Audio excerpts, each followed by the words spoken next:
بسم اللہ الرحمن الرحیم۔ السلام علیکم۔ کیپٹل ٹاک میں خوش آمدید۔ مسلم لیگ نون کی طرف سے میاں شہباز شریف صاحب کو وزارت عظمیٰ کا امیدوار بنایا گیا ہے اور آج پاکستان تحریک انصاف نے عمر ایوب خان صاحب کو وزارت عظمیٰ کا امیدوار بنا دیا ہے۔ تو اب حکومت سازی کے لیے جوڑ توڑ شروع ہو چکا ہے، لیکن دوسری طرف آپ یہ بھی دیکھ رہے ہیں کہ کل بروز جمعہ 16 فروری کو بہت سی جماعتیں پاکستان کے مختلف علاقوں میں 8 فروری کے الیکشن میں دھاندلی کے خلاف وہ مظاہرہ کریں گی، جبکہ ہفتے کے دن پاکستان تحریک انصاف نے بھی مظاہروں کا اعلان کر دیا۔ تو یہ جو دھاندلی کے خلاف ایک تحریک ہے، یہ کامیاب ہوگی یا نہیں ہوگی، یہ بڑی اہم بات ہے۔ اور تحریک انصاف اگر اپنا وزیر اعظم کا امیدوار سامنے لا رہی ہے تو وہ نمبر کیسے پورے کریں گے، یہ بھی بڑا اہم سوال ہے۔ تو ہمارے ساتھ گفتگو میں موجود ہیں یہاں پہ جناب ندیم افضل چند صاحب، سینئر رہنما پاکستان پیپلز پارٹی، اور گجرانوالہ سے ہمیں جوائن کیا جناب خرم دستگیر خان صاحب نے، سینئر رہنما مسلم لیگ نون کے، اور بیرسٹر علی ظفر صاحب پاکستان تحریک انصاف کے سینئر رہنما اور معروف قانون دان ہمارے ساتھ موجود ہیں۔ سب سے پہلے میں علی ظفر صاحب آپ سے یہ سوال کروں گا کہ کل کراچی میں جماعت اسلامی جو ہے وہ یوم سیاہ منا رہی ہے، کل حیدرآباد میں جی ڈی اے اور جے یو آئی کا مظاہرہ ہو رہا ہے، اور کل ہی بلوچستان میں بھی مختلف پارٹیاں جو ہیں وہ مظاہرہ کر رہی ہیں، لیکن آپ کی پارٹی نے اعلان کیا کہ ہم ہفتے کو یعنی پرسوں مظاہرہ کریں گے۔ تو کیا اس کا مطلب یہ نہیں ہے کہ دھاندلی کے خلاف جو جماعتیں شور مچا رہی ہیں ان کی آپس میں کوارڈینیشن نہیں ہے؟ جی دیکھیں، یہ کوارڈینیشن حامد میر صاحب ڈیولپ ہو جائے گی آہستہ آہستہ، کیونکہ ایک طرح سے یہ ایک دن کی پروٹیسٹ نہیں ہوگی، یہ کنٹینیوس پروٹیسٹ کا ارادہ ہے۔ اور یہ بھی ہمیں آج میری ملاقات ہوئی تھی عمران خان صاحب سے، اور انہوں نے یہ کہا ہے کہ جتنی بھی جماعتیں پروٹیسٹ کرنا چاہتی ہیں یا جتنی بھی پارٹیز جو ہیں وہ اس دھاندلی کے خلاف اٹھنا چاہتی ہیں اور مظاہرے کرنا چاہتی ہیں، آپ ان کے ساتھ رابطہ کریں، اور اس رابطے کے لیے ایک کمیٹی بھی فارم ہو گئی ہے۔ تو یقینی طور پہ کل جو جماعتیں کر رہی ہیں ان کو ہم ان کے ساتھ رابطہ کریں گے۔ پرسوں پی ٹی آئی نے پروٹیسٹ کرنی ہے، اور اس کے بعد یہ پھر ایک بار مومنٹم اس کا جس طرح بڑھتا جائے گا، اس طرح جتنی پارٹیز اس میں شامل ہونا چاہتی ہیں ان کے ساتھ بھی مذاکرات ہوتے رہیں گے۔ جو اس وقت فیصلہ ہوا ہے وہ یہی ہے کہ اس دھاندلی کے خلاف شاید قانونی جنگ تو اپنی جگہ چلتی رہے گی، لیکن اس میں وقت لگے گا۔ ان دا مین ٹائم جو آپ کا سیاسی میدان ہے اس کو خالی نہیں چھوڑنا چاہیے۔ اچھا، اور اگر باقی پارٹیز نے فیصلہ کیا ہے کہ ہم اس کا مقابلہ کریں گے پولیٹیکل فرنٹ پہ بھی، سیاسی میدان میں بھی، تو پی ٹی آئی اس کے پیچھے نہیں رہے گی۔ اچھا ندیم افضل چند صاحب، پیپلز پارٹی کی طرف سے بھی الزام لگایا جا رہا ہے کہ دھاندلی ہوئی ہے، بلکہ آج تو شازیہ مری صاحبہ نے ایک طویل چارج شیٹ لگائی ہے ان کے ساتھ، وہ کہتی ہیں میرے ساتھ بہت دھاندلی ہوئی ہے۔ نصیر آباد میں، بلوچستان کا جو نصیر آباد کا علاقہ ہے، وہاں پہ پیپلز پارٹی جو ہے وہ آر او کے دفتر کے باہر 7 دن سے دھرنا دے کے بیٹھی ہوئی ہے۔ تو آپ بھی احتجاج میں شامل ہیں لیکن اس طرح سے شامل نہیں ہیں، تو آپ کی پارٹی کا دھاندلی کے حوالے سے ان کی پالیسی کیا ہے، ہوئی ہے کہ نہیں ہوئی؟ دیکھیے جی، دھاندلی تو بالکل ہوئی ہے، کراچی میں بھی ہوئی ہے اور پنجاب میں بھی ہوئی ہے، بلوچستان میں بھی چند سیٹوں پہ ہوئی ہے، کے پی کے میں بھی ہوئی ہے۔ یہ کہنا کہ دھاندلی نہیں ہوئی ہے تو بالکل جھوٹ ہے، بالکل دھاندلی ہوئی ہے۔ لیکن پیپل پارٹی کے کندھوں پہ ذرا بوجھ اس لیے بھی زیادہ ہے کہ ہم اس سسٹم کو ڈیریل بھی نہیں ہونے دینا چاہتے، اور یہی مجبوریاں ہیں، اور ہم چاہتے ہیں کہ یہ ملک میں نظام آگے چلے۔ اس سے پہلے بھی الیکشن ڈیلے ہو گیا، اس سے پہلے جو نگران سیٹ اپ نے جو گل کھلائے ہیں، تو یہ ساری صورتحال آپ کے سامنے، اس لیے ہم چاہتے ہیں کہ جو جیسی بھی لولی لنگڑی جمہوریت ہو یہ چلے، اور ہم بیٹھ کے پولیٹیکل پارٹیز پارلیمان کے اندر بیٹھ کے ان مسائل کا حل نکالیں۔ اور اب پارلیمان سے زیادہ پبلک میں زیادہ اویئرنیس ہے۔ اگر پبلک کو پتہ ہے تو پارلیمان کو کیوں نہیں پتہ ہوگا؟ تو پبلک دیکھ رہی ہوگی کہ میرے اوپر جو زیادتیاں، جو ظلم ہوئی ہیں یا امنگیں ان کی، یا جو مسائل ہیں، کیا پارلیمان وہ چیزیں حل کرتا ہے؟ اگر تو پارلیمان ان چیزوں کو حل کرے گا تو ریلیونٹ رہے گا، ورنہ پاکستان تبدیل ہو چکا ہے، یہ حقیقت ہے۔ سیاست بھی تبدیل ہو چکی ہے، اور جو روایتی طریقے سے ہم سیاست کرتے ہیں نا، پرانی سیاست، وہ بالکل دفن ہو چکی ہے۔ اور میں سمجھتا ہوں کہ اب عوام کو اپنے یہ دھاندلی والے مسائل، یہ ملک نظام حکومت چلانے والے مسائل، لوگوں کو ڈلیوری نظر آئے، گورننس نظر آئے، چند مہینے چاہیے، اچھا اس سے زیادہ ٹائم نہیں ملے گا۔ ٹھیک ہے۔ اچھا خرم دستگیر خان صاحب، یہ جو 8 فروری کے الیکشن کے جو نتائج ہیں، اس میں یہ لگ رہا ہے کہ کسی بھی پارٹی کو واضح اکثریت نہیں ملی اور ایک ہنگ پارلیمنٹ سامنے آئی ہے، تو آپ کو لگتا ہے کہ یہ واقعی ایک جینون مینڈیٹ ہے اور جینون نتائج ہیں جس کی وجہ سے ہنگ پارلیمنٹ آئی ہے، یا یہ مینجڈ ہے جیسا کہ الزامات لگائے جا رہے ہیں کہ دھاندلی ہوئی ہے؟ لیکن ہم اس سے پہلے کہ اس پہ بات کریں، ایک بنیادی جو حقیقت ہے وہ سامنے آنی چاہیے۔ یہ نہیں ہو سکتا کہ ایک جماعت ایک صوبے میں کامیاب ہوئی، لہذا اس الیکشن، وہ وہاں الیکشن جو ہے وہ فری اینڈ فیئر تھا، منصفانہ تھا، اور باقی جگہ میں منصفانہ نہیں تھا۔ تو اگر تو الیکشن منصفانہ تھا تو پھر چاروں صوبوں میں تھا، پھر سب کا ہمیں مینڈیٹ قبول، اور اگر منصفانہ نہیں تھا تو ہر جگہ تھا۔ لہذا یہ کلیم کرنا پاکستان پیپلز پارٹی کا کہ جی سندھ میں ٹھیک تھا، پنجاب میں ٹھیک نہیں تھا، یہ بھی، اور میں یہ کہوں گا جی پنجاب میں ٹھیک تھا اس لیے کہ پنجاب اسمبلی میں سب سے زیادہ نشستیں مسلم لیگ نون کی آئی ہیں، تو لہذا پنجاب ٹھیک تھا، باقی سب خراب تھا۔ تو لہذا یہ کلیئر ہونا چاہیے کہ الیکشن جو ہے اس کے اوپر آپ ٹکڑوں میں بانٹ کر ججمنٹ نہیں دے سکتے، نمبر 1۔ دوسرا یہ ہے کہ اس الیکشن میں جو ایشوز سارے سامنے آ رہے ہیں اس کی وجہ سے تحفظات ضرور ہیں، اور یہ معاملات الیکشن کمیشن کو جلد یا بدیر حل کرنے پڑیں گے، کیونکہ یہ جو سپلٹ مینڈیٹ ہے اس میں 2 باتیں اہم ہیں۔ ایک تو یہ ہے کہ جو بھی آنے والی حکومت ہوگی، اس کی سربراہی کوئی بھی کرے، ان کے سامنے بہت مشکل چیلنج ہے معاشی استحکام کا، خارجہ پالیسی کا، وفاقیت کا، جو کہ اس سپلٹ مینڈیٹ کی وجہ سے بہت مشکل ہو جائے گا۔ دوسرا ایشو یہ ہے کہ ایک جو سابق حکمران جماعت ہے اس کو جو ووٹ پڑا ہے وہ پھر کہیں نہ کہیں 9 مئی کی توثیق بھی کر رہا ہے۔ ریاستی حملے کی سزا نہیں دی ووٹروں نے اس جماعت کو، تو یہ پاکستان کے آنے والے دنوں کے لیے فاشزم کے جو گہرے سائے ہیں وہ مزید گہرے ہو گئے ہیں، اور پریشانی ہے کہ کیا یہ، اور اس میں آپ کو معلوم ہے کہ مروت صاحب نے اس پر گفتگو بھی کی ہے، اور مختلف جو ان کے اراکین ہیں وہ اس کا اعادہ کرتے رہتے ہیں کہ وہ دوبارہ تشدد کی طرف جانا چاہتے ہیں، کیونکہ عوام نے تو انہیں ووٹ دے دیا۔ تو لہٰذا یہ دونوں ایشوز جو ہیں یہ آنے والی حکومت کے لیے بہت بڑے چیلنجز ہوں گے۔ اچھا علی ظفر صاحب، اب سوال یہ پیدا ہوتا ہے کہ حکومت کوئی بھی بنائے، مسلم لیگ نون بنائے یا آپ بنائیں، کیا وہ حکومت جو ہے وہ دیر پا ثابت ہوگی؟ کیا وہ حکومت پاکستان میں اسٹیبلٹی لا سکے گی؟ کیونکہ کسی کے پاس بھی ابھی تک سمپل میجورٹی نہیں ہے۔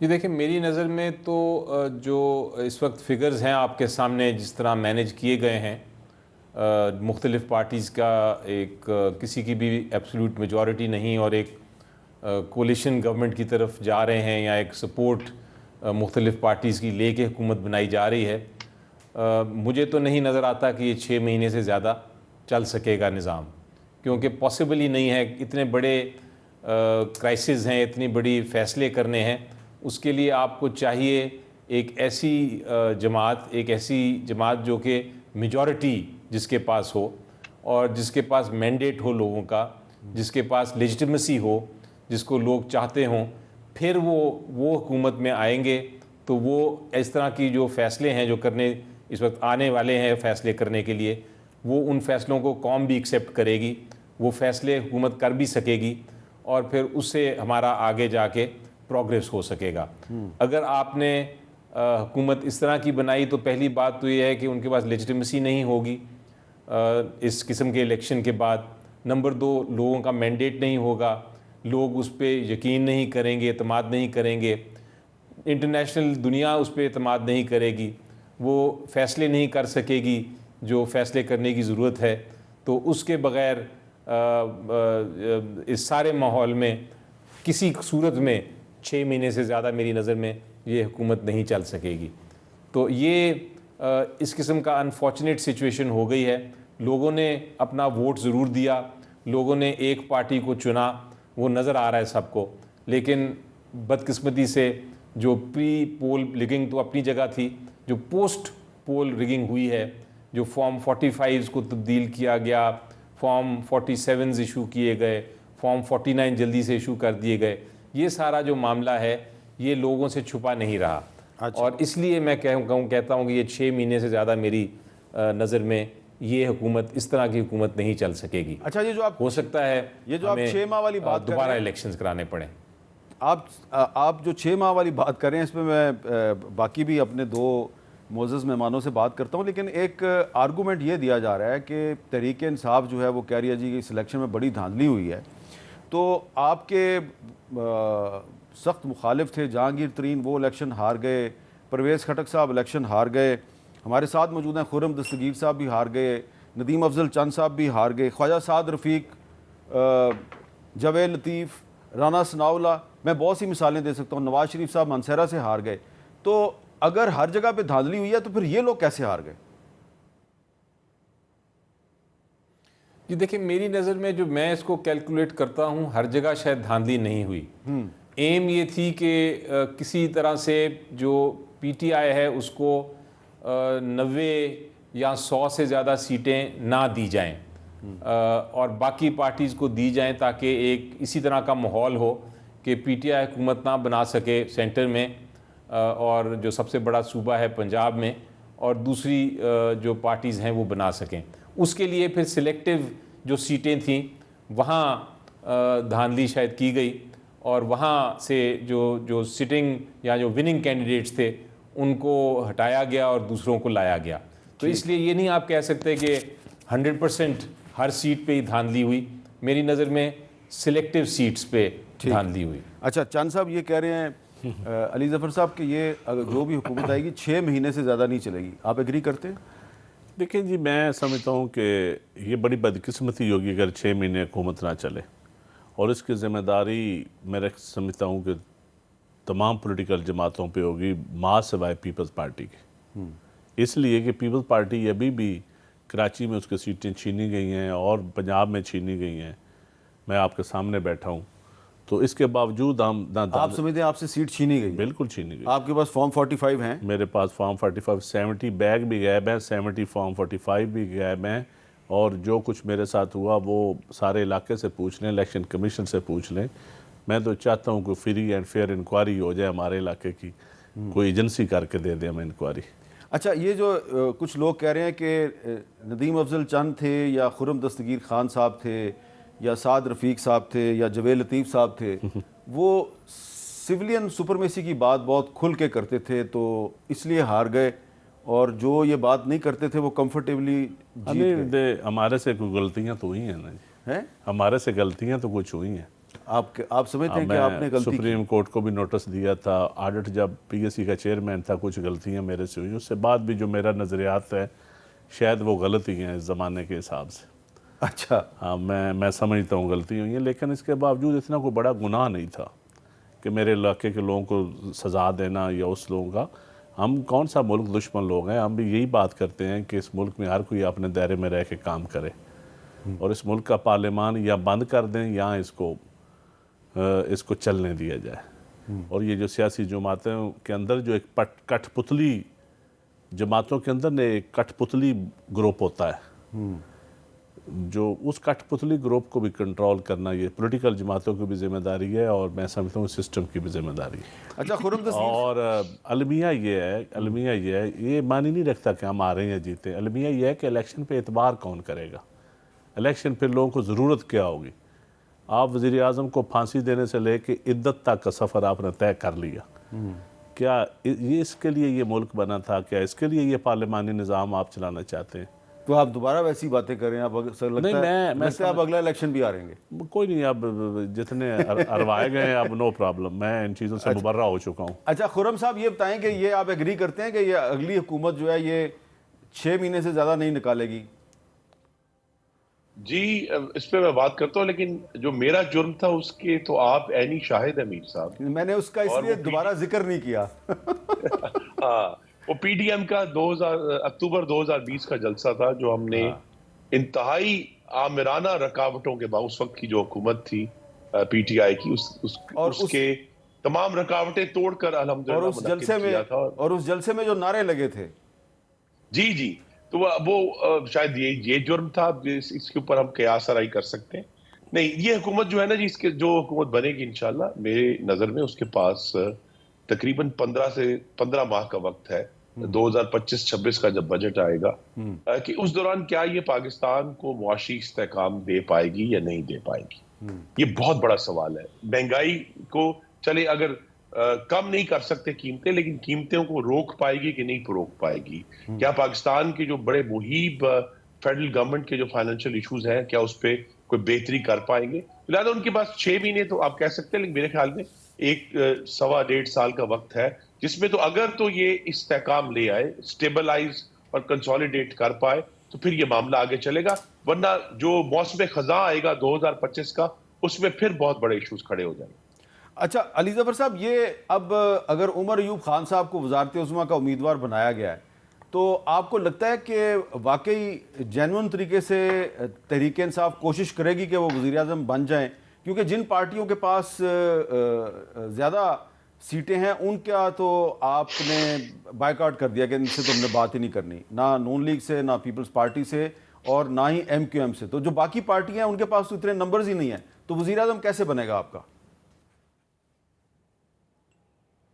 جی دیکھیں، سب سے پہلے تو حامد صاحب میں یہ کہنا چاہوں گا کہ جب آپ پارلیمنٹ میں آ جاتے ہیں تو پھر ایک پارلیمنٹری جمہوریت کا بھی ایک تقاضا ہے کہ چاہے آپ کو رزلٹ سامنے جو بھی نظر آ رہا ہو، آپ نے اس کے پروسیس میں ضرور حصہ لینا ہے. اگر آپ کے پاس صرف 10 سیٹیں بھی ہوں اور آپ کو پتہ ہو کہ آپ کا کسی صورت میں پرائم منسٹر نہیں بن سکتا، تب بھی آپ نے ایک حصہ لینا ہے تاکہ ایک پارلیمنٹری پروسیس تو چلے. آپ واک اوور نہیں دیتے. اس لحاظ سے ہماری کوشش ضرور ہوگی کہ ہمارا پرائم منسٹر ہو. بے شک نمبرز ابھی آپ جو دیکھ رہے ہیں اس میں نمبرز سے تو نہیں لگتا، نمبرز ڈیفرنٹ ہیں. ہمارے پاس جتنے ووٹس ہیں، اگر ساری جماعتیں آ بھی جائیں تو آپ درست کہہ رہے ہیں، اگر 2 جو بڑی جماعتیں ہیں اس وقت پارلیمنٹ میں وہ اگر ایک سائڈ پہ کھڑی ہوں گی تو فگرز میچ نہیں کرتے. لیکن ہو سکتا ہے جو ووٹرز ہوں، جو پارلیمنٹیرینز ووٹ کرنے آئیں، وہ تبدیل بھی کر سکتے ہیں اپنا مائنڈ لاسٹ منٹ پہ. لیکن مقابلہ ضرور کریں گے، کریں گے، کوشش کرتے رہیں گے. یہ آپ نے ایک بڑی گہری بات کوئی کی شک نہیں ہے کہ فگرز ہمارے اگینسٹ ہیں. یہ آپ نے ایک بڑی گہری بات کی ہے. تو ذرا کیونکہ آپ قانون دان بھی ہیں تو ذرا یہ بھی بتا دیں کہ پرائم منسٹر کا جو الیکشن ہوتا ہے وہ اوپن بیلٹ ہوتا ہے یا سیکرٹ بیلٹ ہوتا ہے؟ جی دیکھیں، جو یہ سیکرٹ بیلٹ ہوتا ہے، انفیکٹ آپ کا اگر آپ دیکھیں تو سب سے پہلا جو پروسیس ہوگا جہاں سے آپ کو پتہ چل جائے گا ساری پوزیشن کا، جب پہلی کوئی اور پروسیڈنگز نہیں ہوں گی پارلیمنٹ میں، سب سے پہلے الیکشن ہوگا اسپیکر کا. تو اسپیکر کا بھی ہم نے جو نامینیشن سوچی ہوئی ہے، ہم اس کا بھی مقابلہ کریں گے. وہاں سے آپ کو شاید فگرز پتہ چل جائیں گے، کیونکہ لگتا یہ ہے کہ جو اپوزیشن ہوگی یا ہماری اپوزٹ پارٹیز ہیں وہ بھی اپنا اسپیکر اپنا سامنے رکھیں گی. سو وہاں سے آپ کو پتہ چل جائے گا کہ باقی آگے ریزلٹس کیا ہیں. اس کے بعد سیکنڈ الیکشن ہوتا ہے ڈپٹی اسپیکر کا، اور اس کے بعد اسپیکر اور ڈپٹی اسپیکر الیکشن کراتے ہیں پرائم منسٹر کا. اور پرائم منسٹر کا الیکشن کا پروسیس یہی ہے کہ اگر تو کوئی پہلے راؤنڈ میں میجورٹی لے لیتے ہیں تو پھر وہ پرائم منسٹر الیکٹ ہو جاتے ہیں اوتھ کے سبجیکٹ ٹو اوتھ. لیکن اگر وہ نہیں لیتے تو پھر اس کا ایک سیکنڈ راؤنڈ بھی ہو سکتا ہے. آپ کچھ کہنا چاہ رہے تھے؟ میں سمجھتا ہوں کہ علی ظفر صاحب جیسے منجے ہوئے لوگوں کو چاہیے کہ اب تصادم کی راہ چھوڑیں، پارلیمان کے اندر بیٹھ کر ڈائلاگ کریں اور اس ملک کو کوئی اسٹیبل گورنمنٹ دیں، اور اس ملک کو ہم اس بھمر سے نکالیں. کیونکہ ملک پچھلے دیکھ لیں نا دھرنوں سے ہوتے ہوئے آج تک ہم پہنچے ہیں. کوئی ایک ادارہ انسٹیٹیوشن مجھے بتائیں جس میں ریفارمز ہوئی ہوں، جس نے کو بہتر ڈیلیور کیا ہو. تو عوام سوچتے ہیں کہ عوام کا کیا قصور ہے. ہم آپس کی جنگ لڑتے لڑتے یہ میں سمجھتا ہوں کہ ہمیں اب عوام کی جنگ لڑنی چاہیے، اور وہ جنگ لڑی تب جا سکتی ہے جب پولیٹیکل پارٹیز اکٹھی ہوں گی اور کسی ایک پوائنٹ پہ اکٹھی ہو جائیں گی. خواہ دھاندلی کے اوپر اکٹھی ہو جائیں، خواہ ڈیموکریسی کو مضبوط کرنے کے اوپر اکٹھے ہو جائیں، خاص سیولین سپریمیسی پہ اکٹھے ہو جائیں، اس نظام کو چلانے پہ اکٹھے ہو جائیں۔ اچھا، کچھ پارٹیاں اکٹھی ہوئی ہیں، ان کا میں تھوڑا سا آپ کو ذکر کر دیتا ہوں۔ آج گوہر خان صاحب جو ہیں انہوں نے دھاندلی کے اوپر کچھ پارٹیوں کو اکٹھا کرنے کی کوشش کیا، ذرا سنیں وہ کیا کہہ رہے ہیں۔ خان صاحب کے ہدایات کے مطابق ہم انشاءاللہ تعالی پیسفل پروٹیسٹ کریں گے ہفتے والے دن پورے پاکستان میں، اور اس کے لیے ہم سارے پولیٹیکل پارٹی کو کہہ رہے ہیں، چاہے وہ جی ڈی اے، چاہے وہ جماعت اسلامی ہے، چاہے وہ جے یو آئی ہے، چاہے وہ اے این پی ہے، کہ ایک مطالبہ ہم سب کا ہے، جو ساری پولیٹیکل پارٹی یہ سمجھتی ہے کہ اس میں بہت دھاندلی ہوئی ہے۔ تو جے یو آئی کا بھی ذکر کیا جی بیرسٹر گوہر خان صاحب نے۔ جے یو آئی کا آپ کو یاد ہے کہ جب عمران خان صاحب جلسے کیا کرتے تھے تو ان جلسوں میں ایک نعرہ لگتا تھا، میں اس نعرے کا ذکر نہیں کرتا، لیکن جے یو آئی کا ذکر کرنا تحریک انصاف کے موجودہ چیئرمین کی طرف سے یہ بہت سے لوگوں کے خیال میں پازیٹیو ہے، کچھ لوگوں کے خیال میں نیگیٹو بھی ہے، لیکن جے یو آئی کے سربراہ مولانا فضل الرحمان صاحب اس دھاندلی کے بارے میں کیا کہتے ہیں، ذرا ان کی زبانیں بھی کچھ سن لیں۔ حضرت مسلم لیگ کا وہ امیدوار جو محمود خان اچکزئی کے مقابلے میں دستبردار ہو چکا تھا اور وہ دستبرداری کی حالت میں گھر میں سویا ہوا تھا، اس کو کہا آپ جیت گئے ہیں۔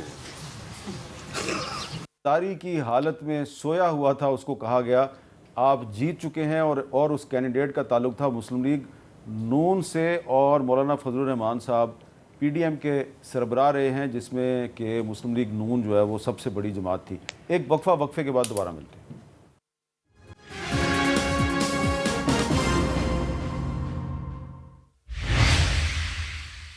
کیپٹل ٹاک میں دوبارہ خوش آمدید۔ خرم دستگیر خان صاحب، آپ نے سنا کہ پی ڈی ایم کے سربراہ تھے مولانا فضل الرحمان صاحب۔ اب تو میرا خیال ہے شاید پی ڈی ایم ختم ہو چکی ہے، لیکن آپ ابھی تھوڑی دیر پہلے جس جلسے کا ذکر کر رہے تھے جو گجرانوالہ میں آپ نے آرگنائز کیا تھا، پہلا بڑا جلسہ تھا پی ڈی ایم کا، اور واقعی بہت بھرپور جلسہ تھا، اور اس میں مولانا فضل الرحمان صاحب آپ کو یاد ہوگا بڑی دیر سے پہنچے تھے کیونکہ ہجوم بہت تھا جی ٹی روڈ پہ، تو وہ آپ کے ساتھ مل کے جلسے کرتے رہے، اور آج وہ کہہ رہے ہیں جی کہ دھاندلی ہو رہی ہے اور مسلم لیگ نون کا امیدوار حالت دستبرداری میں سویا ہوا تھا، اس کو جگا کے کہا گیا کہ آپ جیت گئے ہیں۔ تو مولانا فضل الرحمان صاحب جو ہیں، یہ ان کے ساتھ مسلم لیگ نون کے سیاسی روابط ختم ہو گئے ہیں یا دوبارہ بھی کوئی رابطہ ہوگا؟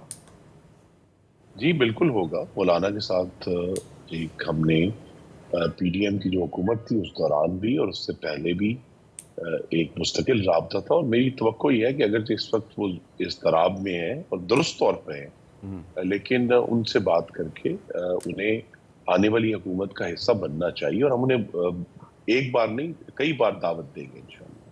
اچھا، تو آپ ان کو دعوت دیں گے۔ تو علی ظفر صاحب، ایک سوال یہ ہے کہ پاکستان تحریک انصاف پارلیمنٹیرین جو کہ آپ سے ٹوٹا ہوا ایک گروپ تھا یا بچھڑا ہوا گروپ تھا، جو بھی اس کو کہیں، لیکن یہ ہے کہ اس کے بارے میں آپ کی پارٹی کی جو قیادت ہے، خاص طور پہ جو آپ کے بانی چیئرمین عمران خان صاحب، اس کا پوائنٹ ہے وہ بڑا سخت تھا، اور ان کا خیال تھا کہ انہوں نے ہمارے ساتھ بے وفائی کی ہے۔ تو آج تحریک انصاف کہہ رہی ہے جی کہ ہم ان کے ساتھ مل کے خیبر پختونخوا میں حکومت بنائیں گے۔ تھوڑا سا آپ ہمیں یہ بتائیں گے کہ یہ آپ کی پارٹی نے جو یو ٹرن لیا ہے، اس کی وجہ کیا ہے، کیا مجبوری ہے؟ حامد میر صاحب، مجبوری کا ذکر کرتا ہوں پھر آپ کو شاید کلیئر ہو جائے۔ جی، ہماری مجبوری یہ ہے کہ ہم سے پی ٹی آئی سے سمبل لے لیا گیا تھا، جی، اور سمبل لے جانے کا مطلب یہ تھا کہ پی ٹی آئی جو ہے وہ الیکشن نہیں لڑ سکتی، تو سمجھا جاتا ہے کہ پی ٹی آئی رجسٹرڈ جماعت تو ہے لیکن وہ پارلیمنٹ میں نہیں ہے، اس کا کوئی کینڈیڈیٹ پارلیمنٹ میں الیکٹ نہیں ہوا، اور سمبل کے بغیر ایک رول ہے، رول 94 آپ کا الیکشن رولز کا رول 94 یہ کہتا ہے کہ اگر آپ کے پاس سمبل نہ ہو تو آپ کو ریزرو سیٹس بھی نہیں مل سکتی۔ تو اس لیے ہماری مجبوری یہ ہو رہی ہے فی الحال کے لیے، جب تک ہمارا انٹرا پارٹی الیکشن نہیں ہوتا، جب تک سمبل نہیں ملتا، ہماری مجبوری یہ ہو رہی ہے کہ اس رول کے ہوتے ہوئے ہمیں ریزرو سیٹس اگر چاہیے تو ہمیں ہمارے کینڈیڈیٹس جو ہیں ان کو کوئی ایسی پارٹی کو جوائن کرنا ہے یا ایسی پارٹی کے امبریلا کے نیچے آنا ہے جو کہ